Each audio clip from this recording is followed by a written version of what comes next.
We pulled in just behind the bridge. He lays her down.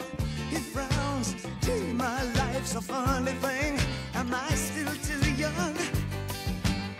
He kissed the van and there. She took his ring. Took his. En l'Alfàs del Pi anem a jugar a la ratoleta de Manises. Heaven knows he'd have taken anything.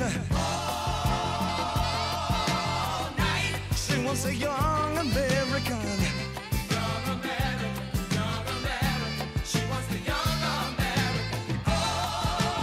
Nosaltres anem a jugar al pum-pum. Wants the young American. All the way from Washington. Her breadwinner begs off the bathroom floor. We live for just these 20 years. Do we have to die for the 50 more? Avui anem a jugar als quatre cantons.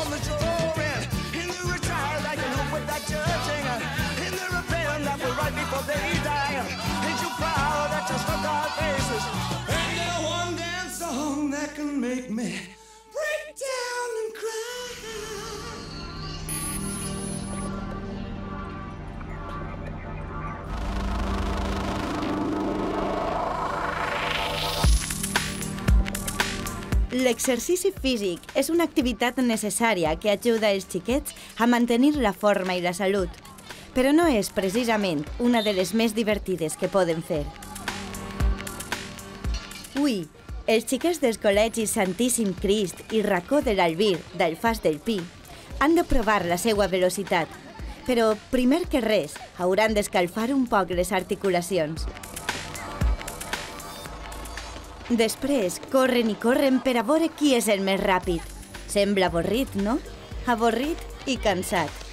I si aturem l'activitat i comencem des del principi?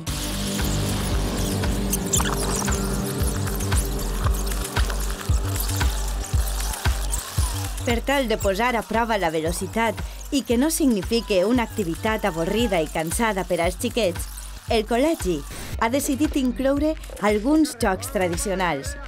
Amb aquesta iniciativa s'ho passen d'allò més bé. Els alumnes comencen amb els jocs. El primer d'ells és un joc molt antic, avui en dia pràcticament en desús. Un joc que els nostres pares i avis coneixen a la perfecció. Anem a jugar al cèrcol.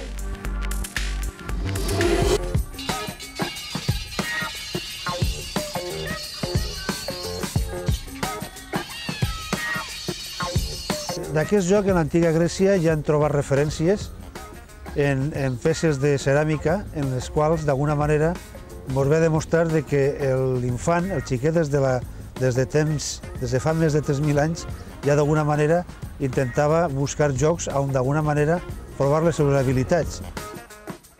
El hula hoop és la mostra més coneguda i comercial de jocs que usen el cèrcol.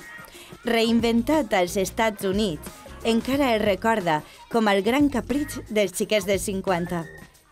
Però quan a les nostres terres encara no es ballava, els xiquets buscaven material de reciclatge per a construir-se els seus propis cèrcols. Però jo me recordo quan era menut que nosaltres estos cèrcols els fèiem de lo que trobàvem. Anàvem a casa dels ultramarins i agarràvem de les botes de sardina aquelles anelles que d'alguna manera pressionaven la caixa, les agafàvem, també les bicicletes velles, agarràvem la bicicleta, la roda, li llevàvem el raig i d'ahir també fèiem d'alguna manera algo que d'alguna manera mos correguera. Al poble, una vegada cadascú s'havia fabricat el cèrcol, començaven les carreres d'habilitat. Hi havia qui el feia ballar amb la mà, altres preferien un pal per conduir-lo.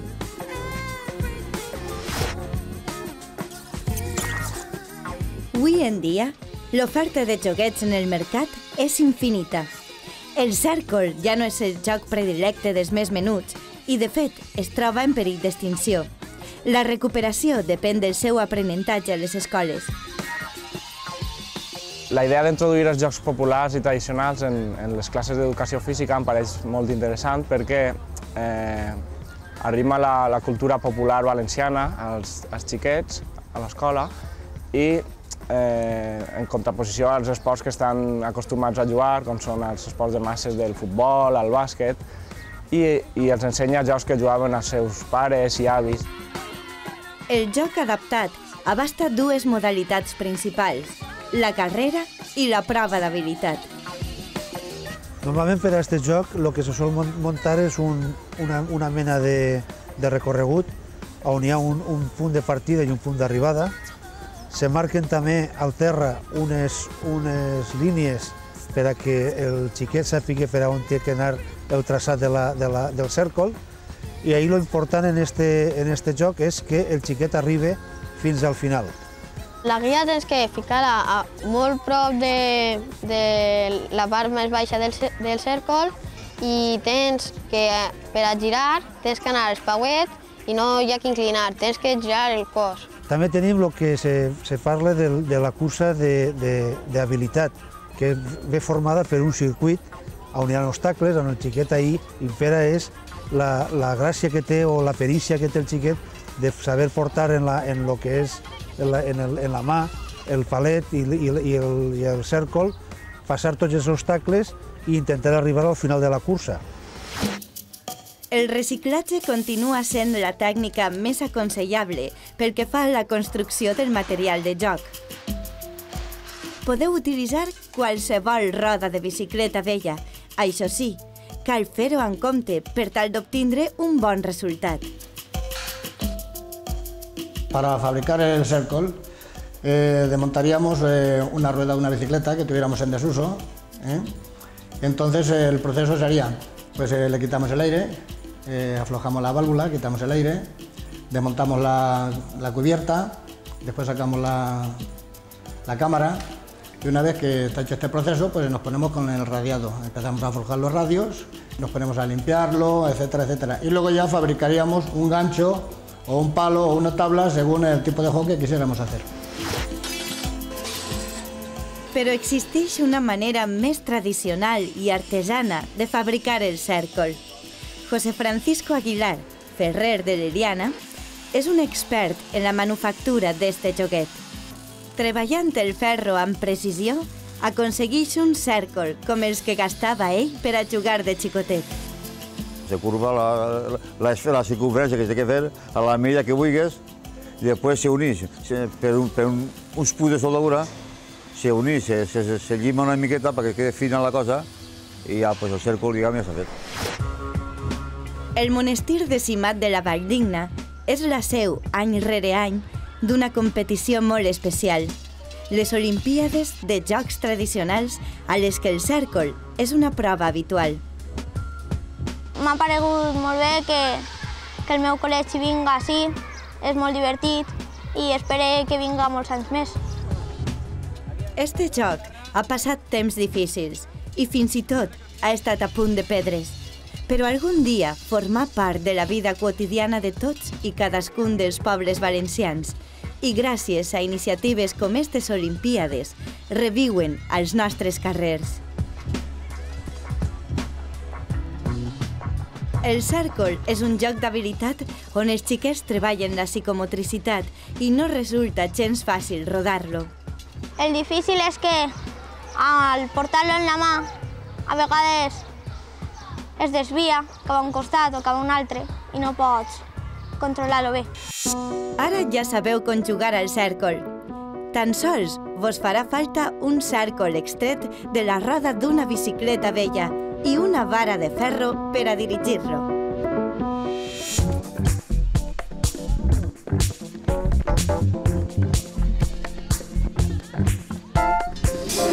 Anem a jugar als quatre cantons!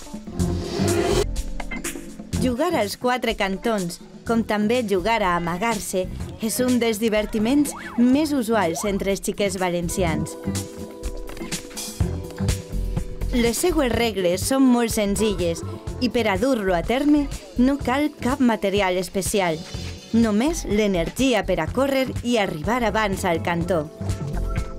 Els quatre cantons és un joc de córrer on se necessita tindre 5 xiquets. 4 xiquets que són els que estan cada un en un cantó i l'altre que és el que paga. És un joc en el que el que se pretén, d'alguna manera, és de que el que faga pugui pillar un dels cantons quan els altres corren. Les distàncies en el joc dels 4 cantons, entre cantons, són de 8 metres més o menys, ja que si fos molt més gran el camp tindríem molta facilitat la persona que paga d'arribar als cantons. Així no, tot és molt més difícil i el joc és més dinàmic. Cadascun dels xiquets es col·loca al seu cantó. Qui paga es posa al mig. Els jugadors canvien de cantó en un moment determinat i el jugador del mig ha d'arribar a qualsevol cantó abans que la resta de xiquets per tal de salvar-se. El que más me gusta de todos es el de los 4 cantones, porque siempre estás nervioso y no sabes en cuándo va a dar la palmada el que la queda, y tienes que cambiarte de sitio muy rápido, porque si no te lo quitan. Els 4 cantons és un joc que canvia poc d'una zona geogràfica a una altra. Les regles del joc clàssic han sigut més o menys sempre les mateixes.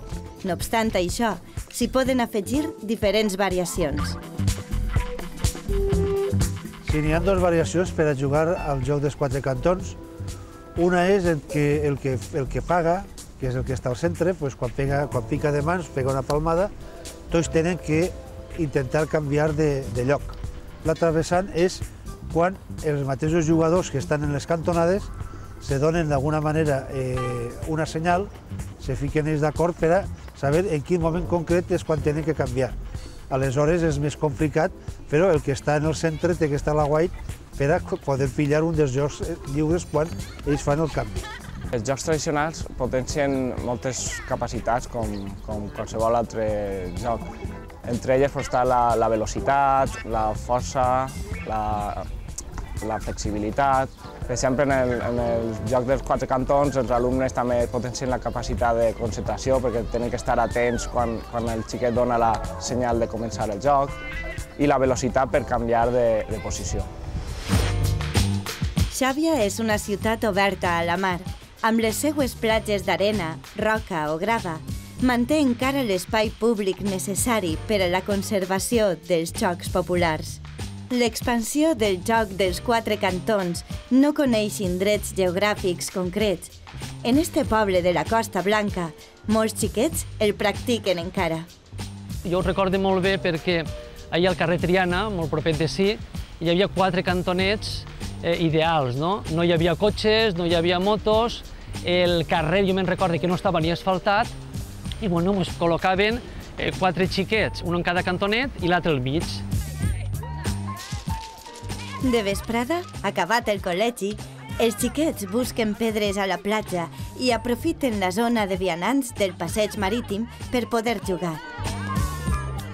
Agafem 4 pedres i fem un quadrat, i un xiquet es posa al mig. Pega unes quantes voltes, diu ja, i té que anar per una pedra. Qui es queda sense pedra es posa al mig. Xàbia ha sigut la seu dels últims Tradijocs celebrats a la Marina. En esta competició van participar més de 1.000 xiquets de 21 pobles de la comarca. L'objectiu fonamental és, per una banda, fer comarca, reunir a tots els xiquets, pares, escoles de tota la comarca i sobretot també recuperar aquests jocs tradicionals que molta gent no coneix i que després de jugar els agrada molt. Ara ja coneixeu el joc dels 4 cantons. Què vos farà falta per a jugar? Només 4 cantons ben diferenciats i un grup de 5 amics. Anem a jugar al pum-pum! El joc del pum-pum es coneix també com sària, llavora, la closca de l'ou, la cadena, tant en castellà com en valencià, i la vora el martillo, en les zones de parla castellana. És bàsicament un joc d'agarrar, tot i que amb unes regles molt concretes. El primer que has de fer per a jugar al pum-pum és trobar qui és el que paga. Aleshores, depèn de zones i depèn de grupes i colletes de xiquets, cada un té una manera de trobar qui és el que té que pagar. N'hi ha qui fa una cursa, una carrera, i el que arriba l'últim paga. N'hi ha qui s'ho juga a falletes, n'hi ha qui s'ho juga a fameig, cada un és d'una manera i l'important és que sempre n'hi hagi un que comença pagant. Cal determinar els límits de la zona de joc. D'una banda, el lloc de mare, des d'on eixirà el qui pague. D'altra banda, els límits de fora, que els jugadors no hauran de travessar si no volen acabar pagant. A banda de quan t'agafen en el pum-pum, les altres dues formes de quedar-la és quan xafes la zona de mare i l'altra és, que és molt més complicada, quan te van a agafar i tu intentes esquivar la cadena per a no agafar-te i te n'ixes del camp. Tenim dos grups ben definits dins del joc. Un és els que estan fora de lo que és la mare, la caldera, que és on està el que paga, i els altres que estan fora, que són els que faren. Els que estan fora tenen que dir pum-pum. Una vegada diuen pum-pum, el que està dins, que és el que paga, i s'ha corrents a agarrar-ne algun dels que estan lliures. Una vegada l'agarra i entra dins de la caldera o la mare i ja es comencen a esperar que ho tornen a cridar. A mesura que el joc avança, la cadena continua afegint baules a l'estructura. Quan el grup dels que paguen ultrapassa les 3 persones, els jugadors poden tallar la cadena per a intentar que no agafi ningú. Quan ocorre això, la cadena ha de desfer-se i tornar ràpidament a mare, ja que de vegades la tornada va acompanyada de càstigs. En aquest joc tenim la vessant de lo que és el càstig. Aleshores, una vegada ixen en cadena els que estan dins de la caldera, que és el de la mare, quan són més de 3, la cadena, els que no paguen poden trencar aquesta cadena. Una vegada trencada, se solten tots els de la cadena. I els que no paguen poden anar i, d'alguna manera, calfar-los als que pagaven. Calfar-los, però moderadament, a lo que és a l'esqueneta, a les cames, d'alguna manera, per a fer-los anar, van calfant-los mentre arriben fins al lloc de la mare, que és on estan ja salvats de que no es pegui ningú. El joc continua així, fins que no queden preses que caçar. Aleshores, la partida comença de zero i paga qui ha sigut caçat el primer.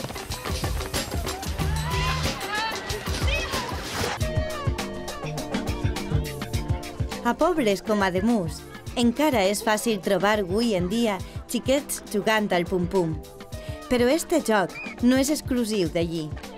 De la mateixa manera que els 4 cantons o el joc d'amagar-se, abasta en llarg i ample de la nostra geografía. Nosotros transmitimos los juegos como antiguamente se jugaba, de generación en generación, para que vayan aprendiendo y ellos se quedan a jugar en el patio porque así no tienen peligro de ir a las calles por las obras. El de Mares da pum pum 2 veces en la pared y va por los demás, ya que en pilla tiene que cogerlo de la mano y llevarlo a Mare. Y los otros le pegan. Els pares del poble s'han preocupat de transmetre les velles tradicions als seus fills, de manera que certs jocs tradicionals viuen al carrer de manera espontània.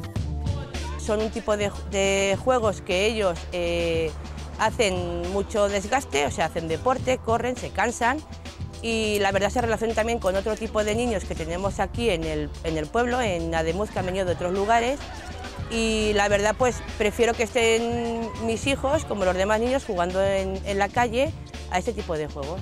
Sales a la calle, hay menos tráfico, hay menos contaminación y puedes jugar más. Y en una ciudad, pues entonces hay más contaminación, hay más coches, hay más peligro. La verdad es que hoy en día hay pocos niños que saben jugar a determinados juegos que de los que jugábamos antiguamente en la calle. Lo que a mí me gustaría es que este juego no se perdiera ni que los críos cada vez sintieran más el estar en la calle y a jugar ese tipo de juegos. Ja coneixeu el pum-pum. Per a jugar, haureu de reunir un grup d'amics el més nombrós possible. Ratoleta de Manises... Metall! Anem a jugar a la ratoleta de Manises! Ratoleta de Manises... La rajoleta de Manises, o fusta-ferro, és un joc on la velocitat i els reflexos són els majors aliats. El funcionament és ben senzill i no requereix cap objecte concret. Basta amb saber-se de memòria la següent estrofa. Rajoleta de Manises, metall o canal, fusta o cristal, tela metàl·lica, repico a l'aire, angelet, comunió o esquelet. El joc de la rajoleta de Manises o el fusta-ferro és un joc d'habilitat, de córrer, on d'alguna manera s'intenta que el xiquet trobi ràpidament l'objecte que s'anomena en el joc. Els xiquets estan tots sentats en un rogle en terra, aleshores n'hi ha un que diu, per exemple, rajoleta, i se'n van corrents a buscar una rajola que estigui ben a prop. O cristall, i se'n van a buscar un vidre o una fesa de cristall, o ferro, i se'n van a buscar una fesa de ferro. Els xiquets juguen pel poliesportiu tractant de no ser casats. Al remat, un d'ells pronuncia una de les paraules clau. Rajoleta de Manises, fusta! I tots obeeixen l'ordre que eixa paraula enuncia per tal de no ser agarrats pel company.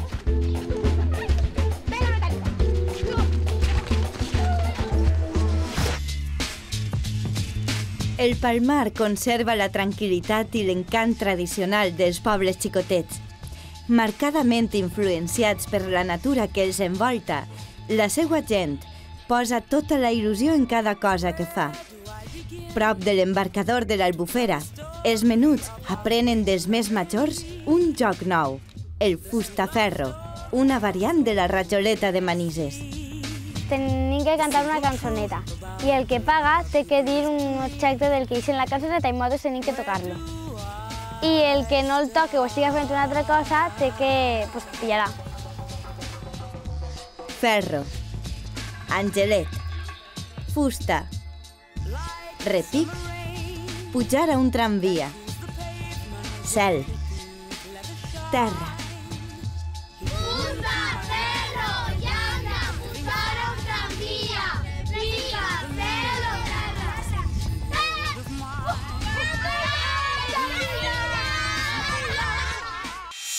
Ja sabeu les regles de la rajoleta de Manises.